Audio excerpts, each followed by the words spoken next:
Sri Hari perception of immortality. Swami Ramsukhdasji Sri Hari perception of immortality. Within every human being there is natural discrimination. The job of an aspirant is only to give importance to it. That discrimination is not born. If that had been born, then it would have ended. Because everything which is produced is destined to destruction. This is a principle. Therefore discriminating attitude is not born, but is awakened. When the aspirant gives importance to that self-evident discriminating attitude, then that discrimination is awakened. This is called self-realization. Every human being possesses this feeling that he should always remain alive, he should never die. He desires to be immortal. It is proved from this desire of immortality that in fact he is immortal. If he had not been immortal, then he could not have had the desire for immortality. For example, if the demand for thirst and hunger is felt, it proves that such things as water and food exist, by which thirst and hunger are completely satisfied. If there had not been water and food, the desire for hunger and thirst would also not have arisen. Therefore, immortality is self-evident. Here a doubt arises: when a being is already immortal, then why does he desire for immortality? The explanation for this doubt is that when by neglecting his discrimination, he assumes his identity with the perishable body, i.e., assumes I am the body, then the desire for immortality and fear of death arise in him. Every human being possesses this discriminating attitude that the body, gross body, subtle body and causal body is not his real self. The body apparently changes. The body of a person which was during his childhood no longer exists today, and the body existing presently shall not exist later on. But he, the self, is the same. The self which was during the childhood, the same self exists today and shall exist later on. Therefore the self is separate from the physical body and the body is separate from the elf, which means I am not the body. This is the experience of all human beings. Even then, not presuming oneself separate from the body and presuming identity with the body is disgrace or disrespect of one's own discrimination. The aspirant has to give importance to his own discriminating ability that he, the self, exists continuously and the body is always perishing. There is no moment during which this body does not decay. The flow of death is known as life. When the flow starts its appearance, then it is regarded as birth, and when that disappears, it is called death. The meaning is that one which goes on changing every moment is known as birth or coming alive or death of the same process. When the childhood dies, then youth is born, and when youth dies, the old age is born. In this way the process of birth and destruction every moment is regarded as life, coming alive, existing. The process of birth and death goes on continuously in its subtle form, but we, the self, remain the same all the time. The change occurs in states, but the self remains unchanged. It never changes in the least. Therefore the body always abides in death and the self always abides in immortality. One needs to give importance to this discrimination. Gita mentions, as a man discarding worn-out clothes, puts on new ones, so an embodied soul, casting off worn-out bodies, enters into others, which are new. 22 As we do not die by leaving older clothes and wearing new clothes, we are not born in the same way by leaving the older bodies, we do not die. And by entering into new ones, we do not get a new birth. The meaning is that the body dies but we do not die. If we die, then who shall reap the fruit of good and bad deeds? Who shall go in new wombs? Who shall be bound? Who shall achieve salvation? The body is perishable. No one can ever preserve it forever, and our real self is non-perishable. No one can ever destroy it. Know that to be imperishable, by which all this world is pervaded. For none can bring about the destruction of the indestructible. 17 An immortal will always remain immortal, and the perishable shall always remain perishable. The perishable is not our real self. If we put on a shirt, will that shirt become our real self? If we cover our body with a bedsheet, will that bedsheet become our real self? Just as we are different from the clothes, in the same manner we are also different from the clothes. In the same manner we are also different from these bodies. Amar Jeev Mer Sokha, the self is immortal while the physical body is perishable. If we give importance to the discriminating attitude, then the fear of death shall come to an end. When we do not die, then why the fear of death? And one which always dies, then how is the desire to keep it alive? Our childhood back to show it, since it has died, but we, the self, have remained the same. Therefore the physical body is always perishable and I, self, is immortal. Is there any doubt about it? Now the only thing which remains to be done is that we have to give importance and respect this truth. We have to realize this truth. It is not to be merely learned. Just as if one gets money, then the happiness comes from within. Similarly, by listening to this truth, the happiness should come from within and the desire to live and the fear of death should not exist. The reason is what can be a matter of greater joy than that by which our sorrow, grief, lamentation and burning sensation come to an end. This type of gain is not to be achieved by getting lakhs and crores of rupees. The reason being that by getting millions and billions of rupees and the entire empire of the earth, one day that shall get separated from us. There are millions and billions of rupees and kingdoms that extend so far up to where the sun rises and sets. Swamiji says that when the possessor has to die in the end, then how and when can this huge amount of money and immense power be put to use? We presume our existence in our physical body. We even presume our body as our own self. Then this is our mistake. To give respect to false beliefs and to neglect true fact is the most important hurdle in attaining salvation. By presuming the self as physical body, we start making statements such as I am a child, I am a youth, I am an old man. In fact, we neither become a child, neither we become young, now do we become old, but rather the physical body becomes a child, the body becomes young, the body becomes old. We presume that we have fallen sick when the body is sick, and when the body becomes weak, we assume that we have become weak. Once wealth is acquired, then we have become a wealthy person, and if the wealth departs, we have become poor. This occurs by feeling identity with the physical body and wealth. When anger arises, we say that we are angry. Think for a moment, does the anger exist at all times and for all? Think over that which does not stay all the time and that which is not occurring for all. How can it be in me, self? When a dog enters the house, does it become the owner of the house? Similarly, when anger occurred, did it make me an angry person? Anger comes and goes, but I, self, exists all the time, forever. Place changes, time changes, objects change, people change, actions change, situation and circumstances change, incidents change, events change, but I, self, exists all the time, eternally. The states of awakening, sleep and sound sleep, the three states change, but we remain one and the same, and that is why we know these three states, i.e., their start and end is felt by us. When we come from Haridwar to Rishikesh, then first of all we come from Haridwar to Raiwala station, then we come from Raiwala station to Rishikesh. If we were permanent residents of Haridwar, then how could we arrive in Raiwala and Rishikesh? If we were permanent residents of Raiwala, then how could we arrive in Haridwar and Rishikesh? If we were permanent residents of Rishikesh, then how could we arrive in Haridwar and Raiwala?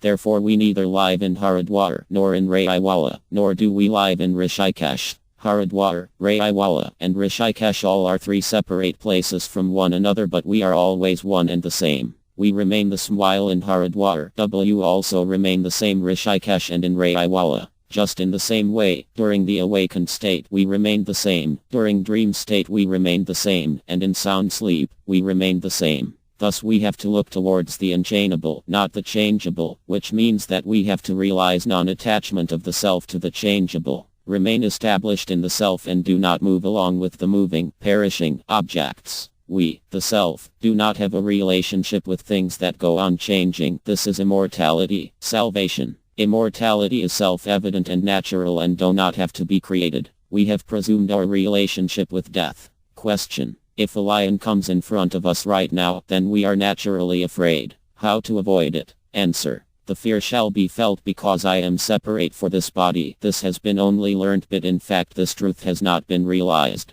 This is the difference between learning and realizing it. A parrot speaks Radha Krishna Gopi Krishna all the time, but when the cat catched it, then it utters nothing but fearful cries, whereas the time requires the uttering of Radha Krishna Gopi Krishna. But the rote memorizing and learning does not serve its purpose at the appropriate time. There is no harm in trying to save the body if the lion approaches, but becoming fearful is a flaw. The reason being that the perishable body is decaying and the imperishable is continuously existing. Then why the fear? If the lion kills, it will kill that which is perishing. How can it kill the immortal? If the lion eats the body, his hunger will be satisfied. What difference will it make in the self? How long will you be successful in saving the perishable? It will definitely perish, die, one day. Therefore let then not be the desire to be alive nor have the fear of death. There is a vital fact. Fear felt by a person before attending holy discourses, satsanga, disappear after he listens to spiritual discourses. There is much difference in attitude on listening to religious discourses, satsanga, and for a seeker, flaws automatically get destroyed. But this shall happen only when we give importance to religious discourses, satsanga, and translate them into practice. By giving importance to precepts of religious discourses, the following three things are experienced by an aspirant. 1. The instincts of sex and anger do not assail the aspirant with the degree of force that they used to do earlier. 2. They do not stay for as long as they used to do previously. 3. They don't appear so often now as they used to appear earlier. By observing these things, the enthusiasm of the aspirant should increase, because the defect which diminishes over time can be completely eradicated. In business a person encounters losses, but in spiritual discourses, satsanga, one only reaps profit. Loss never occurs. Just as a child grows naturally in his mother's lap without making any conscious effort, in the same way, the spiritual development of a person takes place automatically. If eagerness is very strong and if the slightest FLW defect becomes intolerable, then success is achieved instantaneously. Discrimination is aroused by listening to religious discourses. To the extent importance is given by the aspirant to this discrimination, to that extent anger and sexual desire etc. are decreased. By giving importance to discrimination in full, the same discrimination is transformed into self-realization, tatvanana. Thereafter, in absence of any other entity, the question of defect cannot arise at all. The meaning is that after self-realization there is total absence of all defect. On account of death of a dear relative or loss of wealth, an individual feels grief. Similarly, he is worried while thinking about his future, that if the wife dies, then what will happen? Such worries occur on account of not giving importance to discriminating attitude, viveka. In this world, the occurrence of change in situations is essential. If the citations do not change, then how will this world function? How shall a fool become a scholar? How shall a person grow from a child to a young person? How shall he become healthy from sickness? How shall a seed transform into a tree? The world shall become like a fixed picture without any kind of change. In reality, the perishable alone dies. One who is immortal never dies.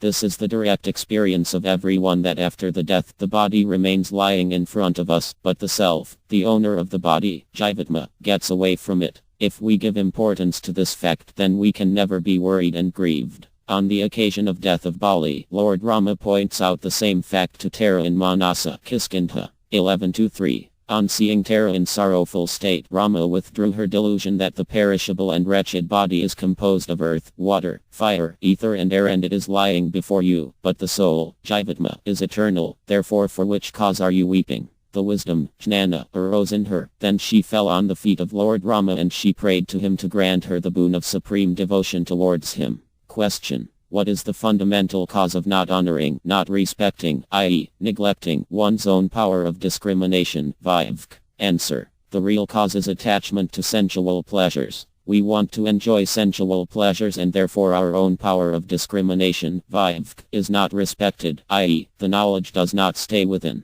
The meaning is that the deeper the attachment with worldly pleasures, the greater is the inertness in an individual's intellect, on account of which the subtle and important concepts of spiritual discourses, satsanga, are not understood even after reading and listening. In the Gita it has been mentioned that individuals deeply attached to sensual pleasures and acquisitions cannot have the determinate intellect concentrated on God. The attachment with worldly pleasures covers their wisdom. Those whose minds are carried away by such flowery words and who are deeply attached to pleasures and prosperity cannot attain the determinate intellect concentrated on God. Gita 2:44. O Arjuna, knowledge is enveloped by this constant enemy of the wise in the form of desire, which is insatiable like fire. Gita 3:39. Question. I am not the body. This statement is understandable. But the body is mine and it is for my use. Is it not so? Answer. We presume three types of relationship with the body. 1. I am the body. 2.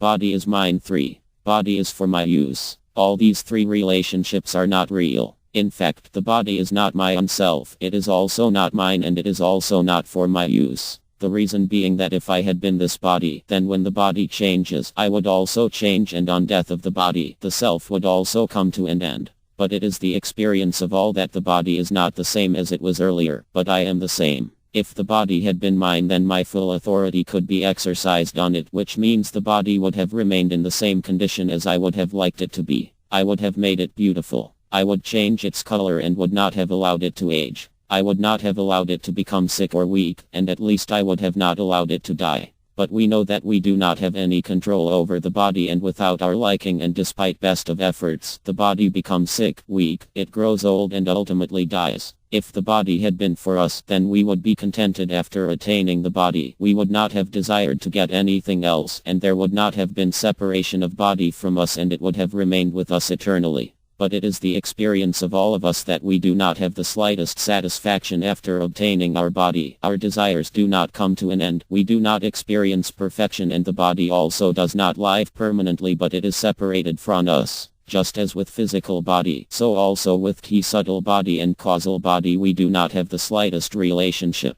The activity performed by the physical body, thinking done by subtle body, and trance performed by causal body, all have no relation with us. The reason is that every action begins and it comes to an end. No kind of thinking exists eternally, but it comes and goes. Unsteadiness comes after stability, and there is relapse after trance. It means that neither the activity remains continuous, nor thinking remains eternally, nor stability remains forever. We all experience the changes and the coming and going of them, but no one experiences change in one's own self. Our existence stays eternally. Neither any object nor any action nor thought nor stability stays with us. But we, the self, remain, separate from things, activities and thinking and stability. So we should form the habit of remaining aloof, detached. When we do not have any relationship with physical, subtle and causal bodies and their functions like activities, thinking and stability of mind, then what difference shall it make whether they have association with us or dissociation from us? A man who has transcended the three modes of nature realizes the same fact. Gita 14:22. Arjuna, he feels no aversion to light, which is born of sattva, or activity, which is born of rajas, or delusion, which is born of tamas, when they are present, and does not long for them when they are absent.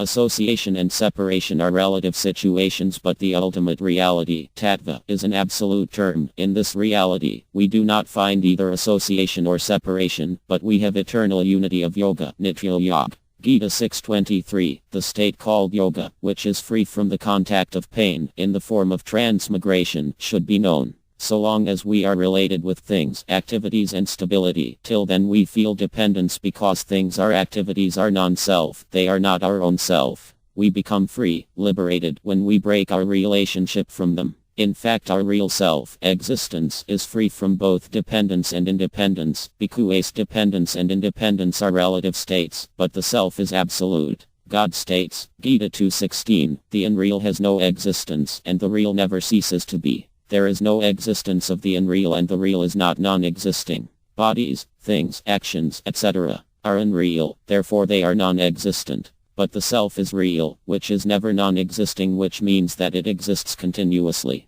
By not accepting our relationship with the unreal, the non-existing phenomena come to an end altogether, and the real remains in the same unchanged form, and its reality is realized by oneself. In the path of discrimination, Jnana Marg, the relationship with the unreal is broken away, and the automatic state of one's own self, divine existence alone, is realized. Then the self, which is a part of God, is attracted toward him automatically, which is called as love. One's own self is loving to every being, then how much more loving to the being God should be, whose fragment he, the self, is. There is no limit of it. Narayana, Narayana, Narayana. From For Salvation of Mankind by Swami Ramsukhdasji.